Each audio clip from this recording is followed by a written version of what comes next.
ঈমানের কিছু বিস্ময়কর নিদর্শন। হজরত উমায়ের ইবনে আল হাম্মাম এবং হজরত অফ ইবনে হারেস ইবনে আফরারের ঈমান সজীব করার মতো কার্যাবলীর উল্লেখ পূর্বেই করা হয়েছে। প্রকৃতপক্ষে এই অভিযানে এমন সব দৃশ্য দৃষ্টিসীমায় এসেছে যার দ্বারা ঈমানের শক্তি এবং নীতির পরিপক্কতা প্রসারিত হয়েছে। এই অভিযানে পিতাপুত্রের মুখোমুখি এবং ভাই ভাইয়ের মুখোমুখি হয়েছে। নীতির প্রশ্নে তলবারসমূহ কুশমুক্ত হয়েছে এবং মজলুম জালেমের বিরুদ্ধে সংঘর্ষে লিপ্ত হয়েছে। যেমন ১ হজরত আবদুল্লাহ ইবনে আব্বাস রাদিয়াল্লাহু বর্ণনা করেছেন যে নবী করিম সাল্লাল্লাহু আলাইহি ওয়াসাল্লাম সাহাবাদের বললেন, আমি জানি বনু হাশেম সহ কয়েকটি গোত্রের লোককে জোর করে যুদ্ধের ময়দানে আনা হয়েছে। আমাদের যুদ্ধের সাথে তাদের কোনো সম্পর্ক নেই। কাজেই হাশেম গোত্রের কোনো লোক কারো সামনে পড়ে গেলে তাকে যেন হত্যা করা না হয়। আব্বাস ইবনে আব্দুল মুত্তালিব কারো সম্মুখে এসে গেলে তাকেও যেন হত্যা করা না হয়, কেননা একে জোর করে নিয়ে আসা হয়েছে।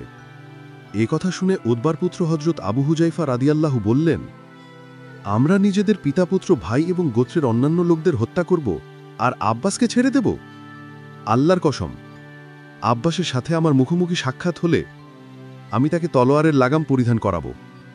এ খবর রাসূলুল্লাহ সাল্লাল্লাহু আলাইহি ওয়াসাল্লামের নিকট পৌঁছলে তিনি ওমর ইবনে খাত্তাব রাদিয়াল্লাহুকে বললেন, আল্লাহর রাসূলের চাচার চেহারাও কি তলোয়ার মারা হবে? হজরত ওমর রাদিয়াল্লাহু বললেন, হে আল্লাহর রাসূল, আমাকে অনুমতি দিন, আমি এ লোকটির গর্দান উড়িয়ে দেব, কেননা সে মুনাফেক হয়ে গেছে। পরবর্তী সময় হজরত হুজাইফা রাদিয়াল্লাহু বলতেন, সেদিন আমি যে কথা বলেছিলাম সে কারণে আমি কখনোই স্বস্তি পাইনি, নিশ্চিন্ত হতে পারিনি। সবসময় ভয় হতো, শুধু মনে হতো যে একমাত্র আমার শাহাদাতই সেদিনের বেফাস মন্তব্যের কাফফারা হতে পারে। অবশেষে ইয়ামামার যুদ্ধে হজরত হুজাইফা রাদিয়াল্লাহু শাহাদাত বরণ করেন। ২ আবুল বাক্তারিকে হত্যা না করার জন্য এ কারণেই বলা হয়েছে যে মক্কার এ লোকটি কখনো নবী করিম সাল্লাল্লাহু আলাইহি ওয়াসাল্লামকে কষ্ট দেননি। তার পক্ষ থেকে ইসলামের বিরুদ্ধে বা আল্লাহ ও তার প্রিয় রাসূলের বিরুদ্ধে অপ্রীতিকর কোনো কথাও শোনা যায়নি। এছাড়া বনি হাশেম এবং বনি মুত্তালিবের বয়কট প্রত্যাহারকারীদের মধ্যে তিনি ছিলেন অন্যতম। কিন্তু এত সব গুণ সত্ত্বেও বদরের দিনে মুজ্জির ইবনে জিয়াদ বালভির সাথে তার মুখোমুখি হয়। আবুল বাক্তারির সাথে তার একজন সাথীও ছিলেন। উভয় পাশাপাশি লড়াই চালিয়ে যাচ্ছিলেন। আবুল বাক্তারিকে দেখে হজরত মুজ্জির বললেন, হে আবুল বাক্তারি, নবী করিম সাল্লাল্লাহু আলাইহি ওয়াসাল্লাম আপনাকে হত্যা করতে আমাদের নিষেধ করেছেন। আবুল বাক্তারি বললেন, আল্লাহর শপথ, তাহলে আমরা দুজনেই মরব। এরপর উভয় হজরত মুজ্জিরের সাথে সংঘর্ষে লিপ্ত হন। হজরত মুজ্জির বাধ্য হয়ে উভয়কেই হত্যা করলেন। মক্কায় জাহিলিয়াতের সময় থেকেই হজরত আব্দুর রহমান ইবনে আউফ রাদিয়াল্লাহু এবং উমাইয়া ইবনে খালফের মধ্যে গভীর বন্ধুত্ব ছিল। বদর যুদ্ধের দিনে উমাইয়া তার সন্তান আলীর হাত ধরে দাঁড়িয়েছিল। হজরত আব্দুর রহমান ইবনে আউফ রাদিয়াল্লাহু তার সামনে দিয়ে যাচ্ছিলেন। তিনি শত্রুদের কাছ থেকে ছিনিয়ে নেয়া কয়েকটি বর্ম নিয়ে যাচ্ছিলেন। উমাইয়া তাকে দেখে বলল, আমি কি তোমার প্রয়োজনে লাগতে পারি?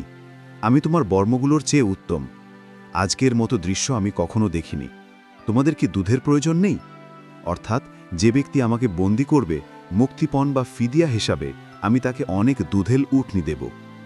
উমাইয়ার কথা শুনে হজরত আব্দুর রহমান বর্মগুলো ছুঁড়ে ফেলে দিলেন এবং উমাইয়া ও তার পুত্র আলীকে গ্রেফতার করে সামনের দিকে অগ্রসর হলেন। হজরত আব্দুর রহমান রাদিয়াল্লাহু বলেন, আমি উভয়কে নিয়ে যাচ্ছিলাম। এমন সময় হজরত বেলাল রাদিয়াল্লাহু উমাইয়াকে আমার সাথে দেখে ফেললেন।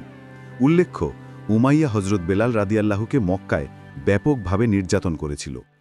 হজরত বেলাল রাদিয়াল্লাহু উমাইয়াকে দেখে বললেন, ওহে কাফেরদের সর্দার উমাইয়া ইবনে খালাফ, হয়তো আমি বাঁচব অথবা তুমি বাঁচবে। এরপর উচ্চকণ্ঠে বললেন, ওহে আনসাররা, এ দেখো কাফের সর্দার উমাইয়া ইবনে খালাফ, এবার হয়তো আমি থাকব নয়তো সে থাকবে। হজরত আব্দুর রহমান রাদিয়াল্লাহু বলেন, ততক্ষণে মুসলিম বাহিনীর লোকেরা আমাকে ঘিরে ফেলেছে। আমি তাকে হেফাজতের চেষ্টা করছিলাম, কিন্তু একজন সাহাবী তলোয়ার তুলে উমাইয়ার পুত্র আলীর পায়ে আঘাত করলেন। সাথে সাথে সে ঢলে পড়ল। এমন সময় উমাইয়া এমন জোরে চিৎকার দিয়ে উঠল যে আমি অত জোরে চিৎকার কখনো শুনিনি। আমি বললাম, পালাও পালাও, কিন্তু আজ তো পালানোর পথ নেই। আল্লাহর কসম, আমি আজ তোমার কোনো উপকারে আসতে পারবো না। হজরত আব্দুর রহমান ইবনে আউফ রাদিয়াল্লাহু বলেন, উত্তেজিত সাহাবারা উমাইয়া এবং তার পুত্র আলীকে ঘিরে হত্যা করে ফেলল। এরপর আব্দুর রহমান রাদিয়াল্লাহু বললেন, আল্লাহ তাআলা হজরত বেলাল রাদিয়াল্লাহু ওপর রহম করুন, আমার বর্মগুলোও গেল, আমার গ্রেফতার করা বন্দীদের ব্যাপারেও তিনি আমাকে ভিন্ন দিকে প্রবাহিত করে দিলেন। 4. হজরত ওমর ইবনে খাত্তাব রাদিয়াল্লাহু তার মামা আস ইবনে হিশাম ইবনে মুগিরাকে হত্যা করেন।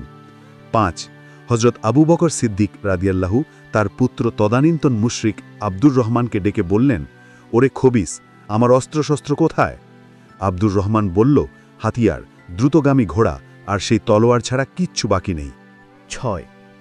মুসলমানরা যখন মুশরিকদের গ্রেফতার করছিলেন সে সময় রাসূলুল্লাহ সাল্লাল্লাহু আলাইহি ওয়াসাল্লাম তার হুজরায় অবস্থান করছিলেন। হযরত সাদ ইবনে মাআজ রাদিয়াল্লাহু তাআলা আনহু তলোয়ার উঠিয়ে পাহারা দিচ্ছিলেন। আল্লাহ রাসূল সাল্লাল্লাহু আলাইহি ওয়াসাল্লাম লক্ষ্য করলেন যে হযরত সাদ রাদিয়াল্লাহু তাআলা আনহুয়ের চেহারা বিমর্ষ।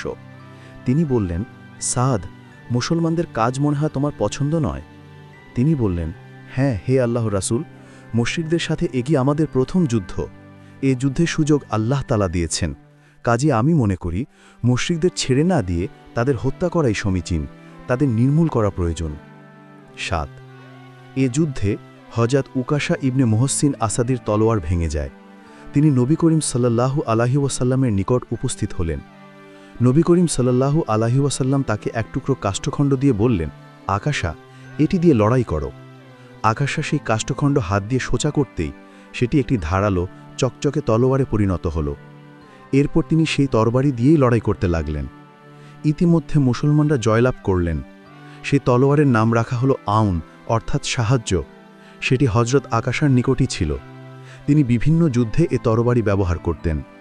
হযরত আবু বকর সিদ্দিক রাদিয়াল্লাহু তাআলা আনহুয়ের খেলাফতের সময় ধর্মান্তরিত লোকদের বিরুদ্ধে যুদ্ধ করতে গিয়ে তিনি শহীদ হন। সেই সময়ও ওই তরবারি তার কাছে ছিল। প্রিয় দিনী ভাইয়েরা, আমাদের বদরের যুদ্ধে 9 নম্বর পর্ব ছিল এটা। এই ঘটনা আর রহিকুল মাখতুম একটি মহান সিরাত গ্রন্থ থেকে নেওয়া হয়েছে।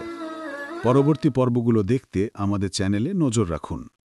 আসসালামু আলাইকুম ওয়া রাহমাতুল্লাহি ওয়া বারাকাতুহু। আল্লাহ হাফেজ।